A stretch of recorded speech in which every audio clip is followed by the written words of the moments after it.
ಮಾಡೋಕ್ಕಾಗೋದಿಲ್ಲ.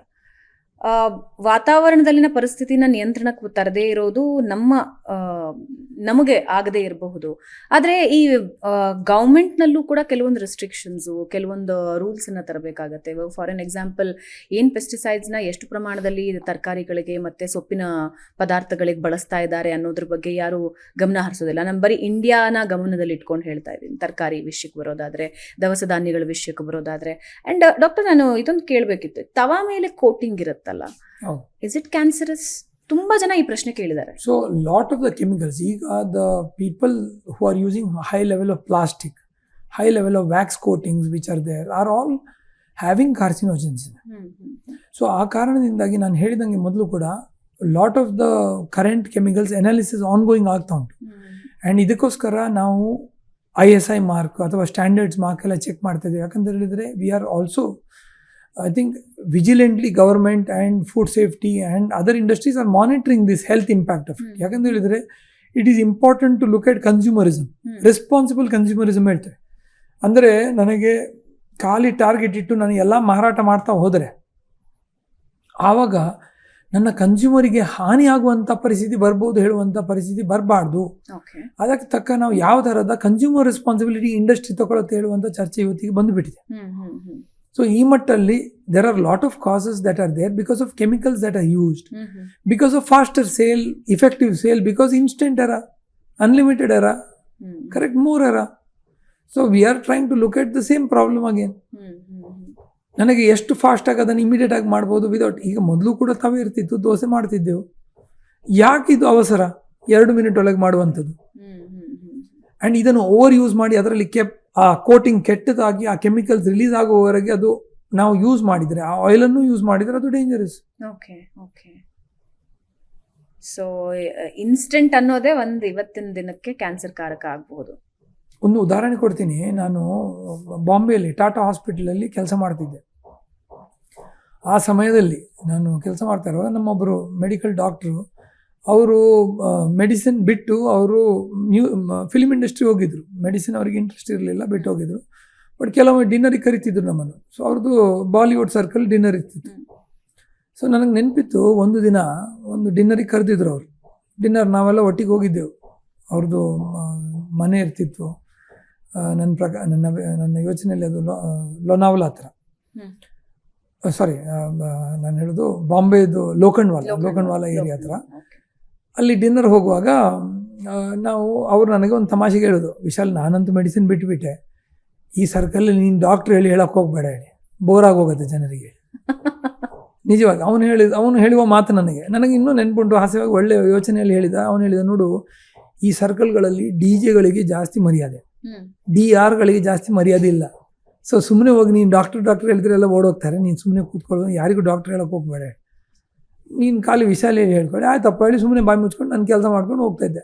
ನಾವು ತಿಂಡಿ ತಿಂತಾ ಇದ್ದೇವೆ, ಏನೋ ಮಾತನಾಡ್ತೇವೆ. ನಮ್ಮ ಎದುರಿಗೆ ಒಂದು ಖ್ಯಾತ ಒಬ್ಬರು ಮ್ಯೂಸಿಕ್ ಡೈರೆಕ್ಟರ್ ಬಂದು ನನ್ನ ಪಕ್ಕದಲ್ಲಿ ಕೂತ, ಮಾತನಾಡ್ತಾ ಇದ್ದೆವು. ಅವರು ಮಾತನಾಡ್ತಾ ಇರುವಾಗ ನನಗೆ ಅವ್ರು ಸಿಗರೇಟ್ ಸೇರ್ತಾಯಿದ್ರು. ನನ್ನ ಎದುರಿಗೆ ಒಂದು 2 ಪಫ್ ತೊಗೊಂಡ್ರು. ಅದು ಸ್ಮೋಕ್ ಸ್ವಲ್ಪ ನನಗೆ ಅನ್ಕಂಫರ್ಟೇಬಲ್ ಅನಿಸಿತ್ತು. ಅದಕ್ಕೆ ನಾನು ಸ್ವಲ್ಪ ಸೈಡ್ ಪೊಸಿಷನ್ ಚೇಂಜ್ ಮಾಡಿದೆ. ಅವರು ನನಗೊಂದು ಲೈಟರ್ ನೋಟಲ್ಲಿ ಒಂದು ಮಾತು ಹೇಳಿದ್ರು, ಡಾಕ್ಟರ್ ಸಾಬ್, ಯೇ ಕ್ಯಾ ವರಿ ಕರ್ ರೇ ಹೋ, ಎಂಜಾಯ್ ಕರ್ನಾ ಚಾಹಿಯೆ, ಯು ಓನ್ಲಿ ಲಿವ್ ಒನ್ಸ್ ಹೇಳಿದ್ರು ನನ್ನ ಹತ್ರ. ಅದಕ್ಕೆ ನಾನು ನೈ ಸರ್, ಡಾಕ್ಟರ್ ಸಾಬ್ ಅಲ್ಲ, ಅವ್ರು ನನಗೆ ವಿಶಾಲ್ ಹೇಳಿದರು. Vishal, you should enjoy this because you live only once ಹೇಳಿ. ಸೊ ನಾನು ಅದಕ್ಕೆ ನಗ್ತಾ ಹೇಳಿದೆ, ಇಲ್ಲ ಸರ್, ನನಗೆ ಸ್ವಲ್ಪ ಅನ್ಕಂಫರ್ಟೇಬಲ್ ಇದೆ, ಅದಕ್ಕೋಸ್ಕರ. He said, no man, he said you should enjoy life, what is there in this side. So anyways, ನಾನು ಆವಾಗ I had not introduce myself as doctor. So after that ನಾನು ಬೇಡ ಹೇಳಿದ ಮೇಲೆ ಅವ್ರದ್ದೆಲ್ಲ ಕಾನ್ವರ್ಸೇಷನ್ ನಡೀತಿತ್ತು ನನ್ನೊಟ್ಟಿಗೆ, ಒಳ್ಳೆ ಡಿಸ್ಕಷನ್ ನಡೀತಿತ್ತು, ಪ್ರೇರಣೆ ಆದಂಥ ಡಿಸ್ಕಷನ್ ನಡೀತಿತ್ತು. ಅದಾದಮೇಲೆ ನಾನು ಹೋಗುವಾಗ ನಾನು ವಿಸಿಟಿಂಗ್ ಕಾರ್ಡ್ ಕೊಟ್ಟೆವ್ರಿಗೆ, ಸರ್ ಏನಾದರೂ ಜೀವನದಲ್ಲಿ ತೊಂದರೆ ಬಂದು ನಾನು ನೆನಪು ಮಾಡ್ಕೊಳ್ಳಿ ಸರ್ ಹೇಳಿದೆ. ಅವ್ರು ನನ್ನ ಕಾರ್ಡ್ ನೋಡಿ, ಅಯ್ಯೋ ಇದು ಆಂಕಾಲಜಿಸ್ಟ್ ಅಲ್ಲ ಹೇಳಿ ಬೇಜಾರು ಮಾಡಿಕೊಂಡ್ರು. ಏನೋ ನೀನು ನನಗೆ ಮೊದಲೇ ಹೇಳ್ಬೋದಿತ್ತಲ್ಲ, ನಾ ಇದೆಲ್ಲ ಮಾತನಾಡ್ತಿರ್ಲಿಲ್ಲ ಹೇಳಿದರು. ಇಲ್ಲ ಸರ್, ನೀವು ಹೇಳಿದಿರಲ್ಲ, ನಿಮ್ದು ಟೈಮ್ ಇತ್ತು, ನೀವು ಹೇಳಿದಿರಿ you live only once and you enjoyed ಹೇಳಿದೆ. ನಿಮ್ಮ ಕಾನ್ವರ್ಸೇಷನ್ ನೀವು ಎಂಜಾಯ್ ಮಾಡಿದೆ. ಈಗ ನಂದು ಸ್ವಲ್ಪ ನನ್ನ ಪಾಳಿಗೆ ನನ್ನ ಕರ್ತವ್ಯ ಮಾಡ್ತಾ ಇದ್ದೀನಿ, ನನ್ನ ಕಾರ್ಡ್ ಕೊಡ್ತಾ ಇದ್ದೇನೆ.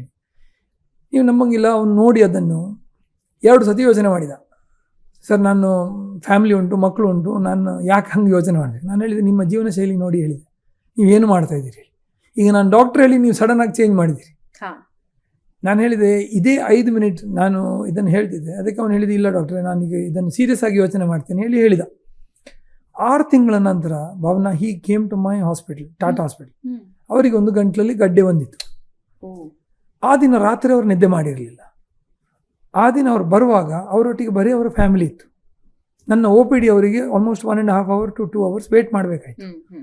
ಮತ್ತು ನಾವು ಇನಿಷಿಯಲ್ ಮಾಡಿ ಟೆಸ್ಟ್ ಮಾಡಿ ಮರನೇ ದಿನವರೆಗೆ ಅವರಿಗೆ ರಿಪೋರ್ಟ್ ಕೊಟ್ಟೆವು, ಇದು ಟ್ಯೂಬರ್ಕ್ಲೋಸಿಸ್ ಇತ್ತೇಳಿ. ಬಟ್ ನಾನು ಕರೆದು ಆ ದಿನ ಅವರಿಗೆ ಹೇಳಿದೆ, ಸರ್ ಇವತ್ತಿಗೆ ಆ ಪಾರ್ಟಿಯಲ್ಲಿದ್ದವರು ಎಲ್ಲಿದ್ದಾರೆ ಕೇಳಿದೆ. ಕಾಣ್ತಾ ಇಲ್ಲಲ್ಲ ಸರ್ ಹೇಳಿ.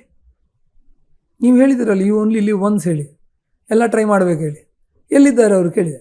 ಇಲ್ಲ ಸರ್ ಯಾರೂ ಇಲ್ಲ ಸರ್, ಖಾಲಿ ಹೆಂಡ್ತಿದ್ದಾರೆ ಸರ್ ನನ್ನೊಟ್ಟಿಗೆ ಹೇಳಿದರು.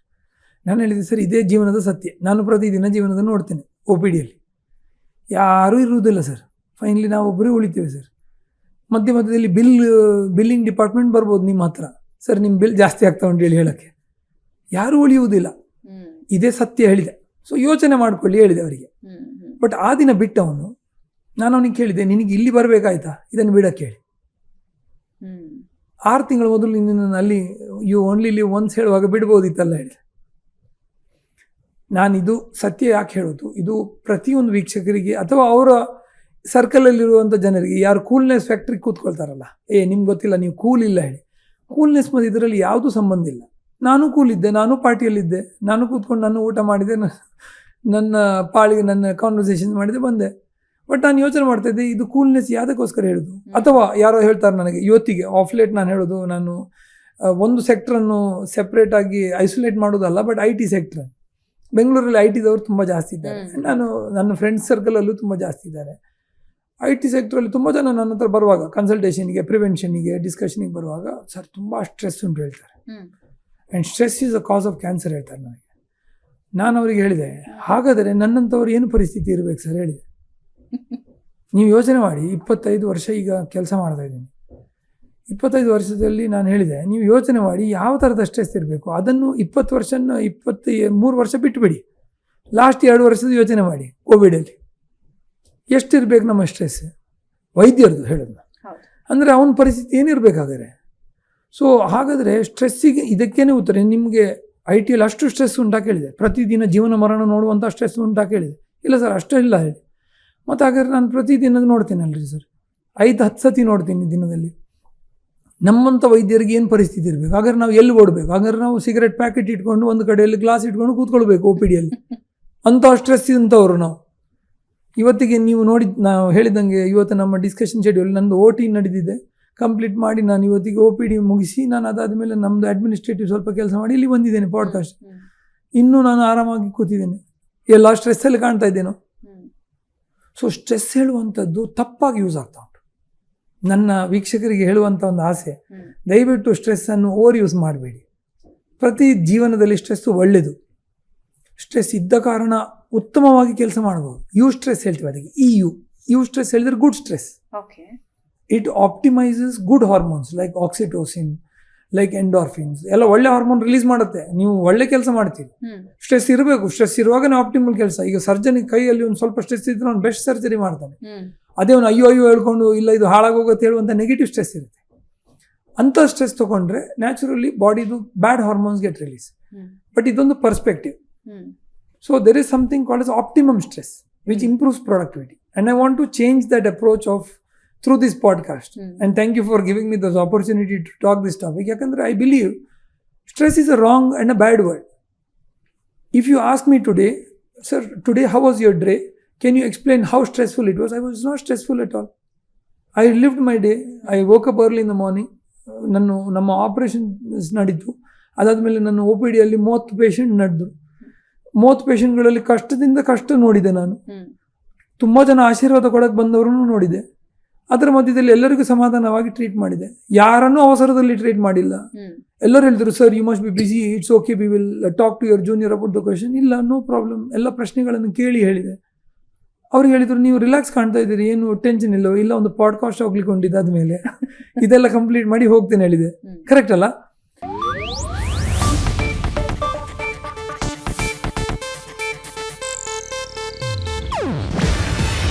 ಇದು ಏಷ್ಯಾನೆಟ್ ನ್ಯೂಸ್ ನೆಟ್ವರ್ಕ್ ಪ್ರಸ್ತುತಿ. ನೀವು ನೋಡ್ತಿದ್ದೀರಾ ಏಷ್ಯಾನೆಟ್ ಸುವರ್ಣ ನ್ಯೂಸ್.